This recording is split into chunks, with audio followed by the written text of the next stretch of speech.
Part पढ़ा था, हमने तीनों अवस्थाएं पढ़ी थी। तीनों अवस्था में जो सामाजिक परिवर्तन थे वो पढ़े थे, शिशुअवस्था, बाल्यावस्था और किशोरावस्था। तो इन तीनों में सामाजिक परिवर्तन है वो कैसे होते हैं वो हमने पढ़े। अब हम जो सामाजिक परिवर्तन को जो प्रभावित करने वाले जो कारक है वो हम इस वीडियो में पढ़ेंगे।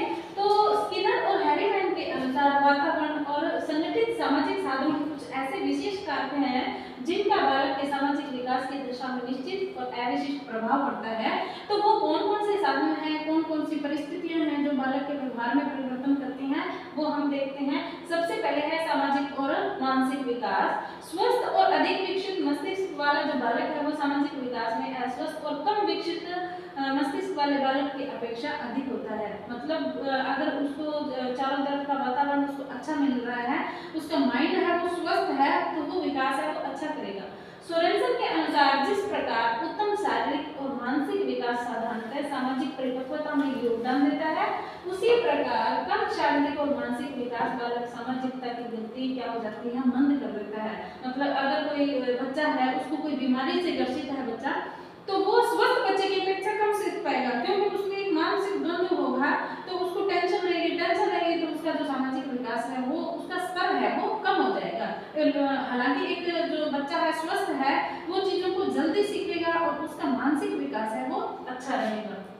उसके बाद हम देखते हैं जो परिवार है वो कैसे इफेक्ट करता है। मतलब परिवार का वातावरण जैसा बच्चे को मिल रहा है वो बच्चा वैसे ही विकास करेगा। अगर परिवार में संघर्षी लोग रहते हैं, लड़ाई झगड़े वाले रहते हैं, तो उस बच्चे की प्रवृत्ति उनको देख देख के ऑटोमेटिकली वैसी हो जाएगी। वो बच्चा भी क्या करेगा, जब स्कूल में जाएगा तो क्लास के बच्चों के साथ लड़ाई झगड़े करेगा, तो उसकी प्रवृत्ति उसके परिवार से मिली है। और हालांकि कुछ परिवार होते हैं विकसित होते हैं, पेरेंट्स है वो एजुकेटेड होते हैं, तो उनका माहौल अच्छा होता है, तो वो बच्चा क्या करेगा, अपने परिवार के अकॉर्डिंग ही व्यवहार करेगा। तो हम देखते हैं परिवार ही वह स्थान है जहाँ सबसे पहले वाला का सामाजिकरण होता है। मतलब बच्चे का सामाजिक विकास है वो शुरू कहाँ से होता है, वो पहले परिवार से होता है, उसके बाद वो स्कूल में आता है। तो सबसे पहली जो सीढ़ी है वो उसके परिवार है। परिवार के बड़े लोगों का जैसा आचरण और व्यवहार होता है, बालक वैसा ही आचरण और व्यवहार करने का प्रयत्न करता है। एलिस ब्रो के अनुसार बालक का विश्वास होता है कि यदि वह बड़े लोगों की भांति व्यवहार नहीं करेगा तो वह किसी न किसी प्रकार से उपहास का लक्ष्य बनेगा। मतलब अगर उसने अच्छा व्यवहार नहीं किया, बड़े लोगों की तरह सही व्यवहार नहीं किया, तो उसका क्या हो जाएगा, उपहास होगा, उसका मजाक उड़ाया जाएगा। तो इसलिए वो कोशिश करता है कि बड़े लोगों के साथ की तरह ही उसका क्या हो, व्यवहार हो। उसके बाद है आर्थिक स्थिति। आर्थिक स्थिति होती है मतलब एक परिवार है जो अच्छा पैसे वाला परिवार है और एक गरीब परिवार है, तो उसका प्रभाव है वो ऑटोमेटिक बच्चे पे पड़ेगा। क्योंकि जिस परिवार के पास बच्चे को अच्छे स्कूल में भेजने के लिए पैसे नहीं है, वो बच्चे को अच्छे स्कूल में नहीं भेज पाएगा, तो वो क्या करेगा, वो उसको इफेक्ट करेगा। हालांकि जो ज्यादा पैसे वाले लोग हैं वो अच्छे स्कूलों में भेजते हैं, इंग्लिश मीडियम स्कूलों में भेजते हैं, तो वो उसका इफेक्ट है वो बच्चे पे पड़ता है। तो आर्थिक स्थिति भी बच्चे पर बराबर प्रभाव डालती है। माता पिता की आर्थिक स्थिति का बालक के सामाजिक विकास या उचित या अनुचित प्रभाव पड़ता है। धनी माता पिता के बालक अच्छे पड़ोस में रहते हैं, मतलब उनके जो चारों तरफ लोग हैं वो एजुकेटेड हैं और अपने अच्छे व्यक्तियों से मिलते जुलते हैं और अच्छे विद्यालयों में शिक्षा प्राप्त करते हैं और अच्छे व्यक्तियों से मिलते जुलते हैं और अच्छे विद्यालय में शिक्षा प्राप्त करते हैं। स्वाभाविक रूप से ऐसे बालकों का सामाजिक विकास है वो उन बालकों से कहीं अधिक उत्तम होता है जिन्हें निर्धन माता पिता की संतान होने के कारण इस प्रकार की किसी भी सुविधा के कभी दर्शन नहीं होते हैं। मतलब जो गरीब पेरेंट्स होते हैं वो वैसे ही माहौल में रहते हैं और अच्छे पढ़े लिखे हैं, अच्छे पैसे वाले परिवार हैं, तो उनका माहौल भी चारों तरफ से क्या होता है, अच्छा होता है। तो उनके आस पड़ोस के लोग हैं वो क्या होते हैं, वो वेल एजुकेटेड होते हैं, तो वो जैसा बिहेवियर करेंगे बच्चा उनको देखेगा और उन चीजों को बच्चा सीखेगा। उसके बाद हम देखते हैं वंशानुक्रम। तो बच्चे के विकास पे जितना वातावरण इफेक्ट करता है उतनी ही उसकी हेरिडिटी भी करती है। मतलब बच्चे के पेरेंट्स हैं वो कैसे हैं, उसके दादा दादी कैसे हैं और उसके नाना नानी कैसे हैं, तो बच्चे पे जरूरी नहीं कि उसके माता पिता का ही इफेक्ट पड़े। तो मतलब उसकी जो पुरानी जनरेशन जो निकल गई हैं उनका इफेक्ट भी बच्चे के ऊपर पड़ता है। तो जितना वातावरण उसको प्रभावित करेगा उतनी ही उसकी हेरिडिटी भी उसको क्या करेगी, इफेक्ट करेगी। कुछ मनोवैज्ञानिकों का मत है कि बालक के सामाजिक विकास पर वंशानुक्रम का कुछ सीमा तक क्या पड़ता है, प्रभाव पड़ता है। इनकी पुष्टि में ग्रो एंड ग्रो का मत है शिशु की पहली मुस्कान उसका कोई विशिष्ट व्यवहार या वंशानुक्रम से उत्पन्न होने वाला हो सकता है, मतलब उसकी जो पहली मुस्कान है उसकी हेरिडिटी का प्रभाव पड़ता है। उसके बाद हम देखते हैं संवेगात्मक विकास। बालक के सामाजिक विकास एक महत्वपूर्ण आधार है उसका संवेगात्मक विकास है। क्रोध ईर्ष्या करने वाला बालक है वो दूसरे की घृणा का पात्र बन जाता है, मतलब जो बच्चे हैं वो ज्यादा गुस्सा करते हैं, ज्यादा क्रोध करते हैं, तो उनका व्यवहार है वो अच्छा नहीं माना जाता है। इसके विपरीत प्रेम व विनोद से परिपूर्ण बालक सभी को अपनी ओर आकर्षित करता है, मतलब जो बच्चा अच्छा बोलता है, अच्छा व्यवहार करता है, तो सभी उससे क्या होते हैं, इफेक्ट होते हैं, और जो दूसरे जो देखने वाले लोग होते हैं वो भी उसको क्या करते हैं, उसकी तरफ आकर्षित होते हैं। ऐसी स्थिति में दोनों बालकों के सामाजिक विकास में अंतर होना स्वाभाविक होता है। क्रो एंड क्रो के अनुसार संवेगात्मक और सामाजिक विकास है वो साथ साथ चलते हैं, मतलब बच्चे का जो संवेगात्मक विकास है, बच्चे का क्रोध करना, ईर्ष्या करना, तो ये चीजें भी क्या होती है उसके सामाजिक व्यवहार में आती है। उसके बाद हम देखते हैं पालन पोषण की विधि, मतलब माता पिता ने जिस माहौल में बच्चे को पाला है, पालन पोषण किया है, उसका जो प्रभाव है वो बच्चे के विकास पे पड़ता है। माता पिता द्वारा बालक के पालन पोषण की विधि उसके सामाजिक विकास पर बहुत प्रभाव डालती है। उदाहरणार्थ समानता के आधार पर पाला जाने वाला बालक कहीं भी अपनी हीनता का अनुभव नहीं करता है, मतलब उसको एक माहौल ही ऐसा मिला है कि उसको व्यवहार है वो सबके साथ समानता का करना है, और बहुत लाड प्यार से पाला जाने वाला बालक है वो दूसरे बालकों से दूर रहना पसंद करता है, मतलब वो दूसरे बालकों से जल्दी से घुलता मिलता नहीं है, तो वो क्या होता है वो उस कंडीशन में पाला हुआ होता है, उसको माहौल ही ऐसा मिला होता है। अतः दोनों का सामाजिक विकास है वो दो विभिन्न दिशाओं में होता है, मतलब एक बच्चा है उसके साथ समान व्यवहार किया गया है, सभी ने अच्छा व्यवहार, पूरे फैमिली के जो लोग हैं उन्होंने अच्छा व्यवहार किया है, वो बच्चा अच्छा रहेगा। लेकिन जिस बच्चे को ज्यादा लाड प्यार से पाला जाता है तो वो क्या होता है, वो दूसरे बच्चों के साथ जल्दी से नहीं रहता, वो अकेला रहना ज्यादा पसंद करता है, उसे दूसरे बच्चे पसंद नहीं होते हैं। उसके बाद है विद्यालय, तो सबसे पहले बच्चे पे के सामाजिक विकास पे परिवार का इफेक्ट होता है, और 2 नंबर पे वो कहाँ पे आता है, वो स्कूल में आता है, तो स्कूल का है वो इफेक्ट है वो बच्चे पर पड़ता है। बालक के सामाजिक विकास के दृष्टिकोण से परिवार के बाद विद्यालय का स्थान सबसे अधिक महत्वपूर्ण है। यदि विद्यालय का वातावरण जनतंत्रीय है तो बालक का सामाजिक विकास है वो अविराम गति से उत्तम रूप से ग्रहण करता चला जाता है, और इसके विपरीत यदि विद्यालय का वातावरण एक तंत्रीय है, सिद्धांतों के अनुसार दंड और दमन पर आधारित है, तो बालक का सामाजिक विकास बहुत ही क्या होता है, कुंठित हो जाता है। मतलब जिस स्कूल का जनतंत्रीय व्यवहार है, मतलब सभी के साथ अच्छा व्यवहार रखा जाता है, तो उसको जैसा माहौल मिल रहा है स्कूल में, दूसरे बच्चे हैं वो कैसा व्यवहार कर रहे हैं, तो उसका इफेक्ट है वो बच्चे पे पड़ता है, क्योंकि बच्चा होता है वो एक पूरे कागज की तरह होता है, मतलब जैसा हम उसके ऊपर लिखेंगे वो बच्चा वैसा ही बन जाएगा, जैसा उसके पेरेंट्स बिहेवियर कर रहे हैं। उसके बाद स्कूल में उसके जो कॉलेजेस हैं उसके साथ कैसा व्यवहार कर रहे हैं, टीचर्स का बिहेवियर कैसा है, तो ये चीजें हैं वो उसके ऊपर प्रभाव डालती हैं। उसके बाद हम देखते हैं खेलकूद। अब बच्चे पे क्या पड़ता है, खेलकूद है, अपने साथियों के साथ रहता है, वो कैसा व्यवहार कर रहे हैं, तो उनका भी उस पर इफेक्ट पड़ता है। बालक के सामाजिक विकास में खेलकूद का विशेष स्थान है। खेल के द्वारा ही बालक अपनी सामाजिक प्रवृत्तियों और सामाजिक व्यवहार का प्रदर्शन करता है। खेल के द्वारा ही उसमें उन सामाजिक गुणों का विकास होता है जिनकी उसको आजीवन आवश्यकता रहती है, मतलब दूसरे बच्चों के साथ कैसे बोलना है, कैसे रहना है, और अपने लीडर के साथ कैसे बोलना है, और वो जैसे बोलता है वैसे चलना है। तो खेल कूद से है उसका अच्छा सामाजिक विकास होता है, दूसरों के साथ रहना सीखता है, दूसरों के साथ व्यवहार करना सीखता है, तो वो जो एकांकीपन वाला जो उसका व्यवहार होता है वो धीरे धीरे क्या हो जाता है, छूट जाता है। अतः खेल के अभाव में बालक का सामाजिक विकास पीछे रहना स्वाभाविक है।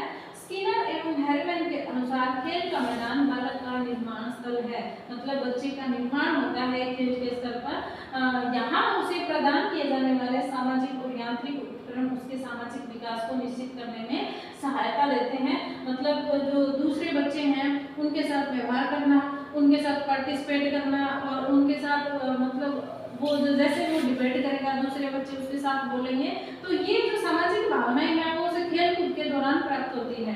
उसके बाद है अन्य कारक कौन से हैं, बालक के सामाजिक विकास को प्रभावित करने वाले अन्य महत्वपूर्ण कारक हैं संस्कृति, कैंप जीवन, रेडियो, सिनेमा, देखना, समाचार पत्र और पत्रिकाएं। मतलब बच्चा है वो टीवी में क्या देख रहा है, मोबाइल पे क्या देख रहा है, तो इन चीज़ों का इफेक्ट भी उसके ऊपर पड़ता है और बच्चा उन चीज़ों को क्या करता है, उन चीज़ों को सीरियस लेता है, उन चीज़ों को सोचता है, तो ये चीज़ें भी उसके ऊपर इफेक्ट करती हैं। उसके बाद हम देखते हैं सामाजिक व्यवस्था। सामाजिक व्यवस्था बालक के सामाजिक विकास को एक निश्चित रूप और एक दिशा प्रदान करती है। समाज के कार्य, आदर्श, प्रतिमान बालक के दृष्टिकोणों का निर्माण करते हैं। यही कारण है कि ग्राम, नगर, जनतंत्र और अधिनायक तंत्र में बालक का सामाजिक विकास है वो विभिन्न प्रकार से होता है। मतलब हर जगह है वो बालक का व्यवहार है वो अलग अलग होता है। उसके बाद शिक्षक, बालक के सामाजिक विकास पर शिक्षक का बहुत प्रभाव पड़ता है और यदि शिक्षक शिष्ट व शांत व सहयोगी है तो बालक भी उसी के समान व्यवहार करते हैं। जैसे मैंने आपको पहले भी बताया था कि सबसे पहले बच्चे पे इफेक्ट पड़ता है उसके पेरेंट्स का, दूसरा है उसके फैमिली के लोगों का, जिस परिवार में रह रहा है वहाँ का वातावरण जैसा भी है बच्चे का भी जो बिहेवियर है वो वैसा ही होगा। और दूसरी बात है वो अपने घर से निकलने के बाद आता है स्कूल में। अब स्कूल में है वो दूसरे उसके जो साथ जो बच्चे रह रहे हैं, उनके कॉलेजेस हैं, उनका व्यवहार कैसा है और उसके बाद टीचर का व्यवहार कैसा है। अगर टीचर है उसका व्यवहार बहुत ही शिष्ट है, शांत है, तो बच्चा है वो उस चीज को फॉलो करेगा। अगर टीचर गुस्सा करता है, बच्चों को पनिश करते हैं, ज्यादातर उन पे चिल्ला के बोलते हैं, तो वो बच्चे हैं वो उसी चीज को फॉलो करते हैं। बच्चा खुद भी चिल्ला के बोलने लग जाता है, उसका व्यवहार है वो क्या हो जाता है, परिवर्तन हो जाता है। तो बच्चे का जो पहला पेरेंट्स है और दूसरा शिक्षक का जो व्यवहार है उस पर शिक्षक के व्यवहार का है वो बच्चे पे बहुत ज्यादा इफेक्ट पड़ता है। तो इसके विपरीत यदि शिक्षक ऐसे क्रोधी और सहयोगी असहयोगी है तो उसके विद्यार्थी भी उसी प्रकार के उसी के समान बन जाते हैं। योग्य शिक्षकों का संपर्क है वो बालक के सामाजिक विकास पर निश्चित प्रभाव डालता है। स्ट्रेन के अनुसार वास्तविक सामाजिक ग्रहणशीलता और योग्यता वाले शिक्षकों का दैनिक संपर्क और बालक के सामाजिक विकास में अतिशय योगदान देता है। तो इसीलिए शिक्षक को क्या होना चाहिए, शिक्षक का व्यवहार है वो बहुत ही शिष्ट होना चाहिए, अच्छा होना चाहिए, शांत व्यवहार होना चाहिए, ताकि बच्चे हैं उनका व्यवहार भी क्या हो सके, उसकी तरह से अच्छा हो सके। उसके बाद हम देखते हैं समूह या टोली। अब समूह या टोली का जो इफेक्ट है वो बच्चे पे पड़ेगा, क्योंकि बच्चा है वो पूरे दिन किसके साथ रहेगा, पूरे दिन अपने दोस्तों के साथ, अपने फ्रेंड्स में, अपने ग्रुप में रहेगा और उस ग्रुप के जो बालक हैं वो जैसा व्यवहार कर रहे हैं तो वो उन चीजों को धीरे धीरे सीखेगा, उस पर प्रभाव पड़ेगा। इसलिए जरूरी है कि एक बच्चा है उसकी जो संगति है वो अच्छी होनी जरूरी है, उसके साथ बच्चे रह रहे हैं उनका बिहेवियर कैसा है तो ये भी हमें देखना जरूरी है। अगर बच्चा अच्छा व्यवहार नहीं कर रहा है तो उसका रीजन क्या है, या तो उसके पेरेंट्स हैं वो अच्छा व्यवहार उसके साथ नहीं कर रहे हैं, या उसके साथ जो बच्चे रह रहे हैं उनका बिहेवियर अच्छा नहीं है। तो इन चीजों का ध्यान है वो एक टीचर को होना जरूरी है। समूह या टोले के सदस्य के रूप में बालक इतना व्यवहार कुशल हो जाता है कि समाज में प्रवेश करने के बाद उसे किसी भी प्रकार की कठिनाई का अनुभव नहीं होता है। हरलोक के अनुसार समूह के प्रभावों के कारण बालक सामाजिक व्यवहार का ऐसा महत्वपूर्ण प्रशिक्षण प्राप्त करता है कि प्रौढ़ समाज द्वारा निर्धारित की गई दशाओं में उतनी सफलता से प्राप्त नहीं किया जा सकता है। मतलब जो बड़े बुजुर्ग हैं उनका प्रभाव बहुत ही कम और टोली या ग्रुप के सदस्यों का प्रभाव उस पर ज्यादा पड़ेगा, क्योंकि ज्यादा टाइम है वो दूसरे बच्चों के साथ वो स्पेंड करेगा। उसके बाद हम देखते हैं इसका निष्कर्ष। मतलब सबसे पहले हमने पढ़ा कि बच्चों पे किस चीज का प्रभाव पड़ा, शैशवावस्था में उसको किस चीज कौन सी चीजें प्रभावित करती हैं, उसके बाद बाल्यावस्था में कौन सी चीजें प्रभावित करती है, उसके बाद है वो किशोरावस्था में कौन सी चीजें प्रभावित करती हैं, उसका सामाजिक विकास कैसे होता है। और उसके बाद हमने क्या देखा कि हमारे चारों तरफ ऐसे कौन कौन से कारक होते हैं जो बच्चे के सामाजिक विकास पे प्रभाव डालते हैं। तो वो चीजें पढ़ी कि बच्चे का जो परिवार है, उसकी आर्थिक स्थिति है, उसकी सामाजिक स्थिति है, या स्कूल है, स्कूल के टीचर्स हैं, उसके ग्रुप हैं, तो उन चीजों का प्रभाव है वो उसके सामाजिक विकास पे कैसे पड़ता है। अब हम पढ़ते हैं इसे हमारा कंक्लूजन क्या निकला।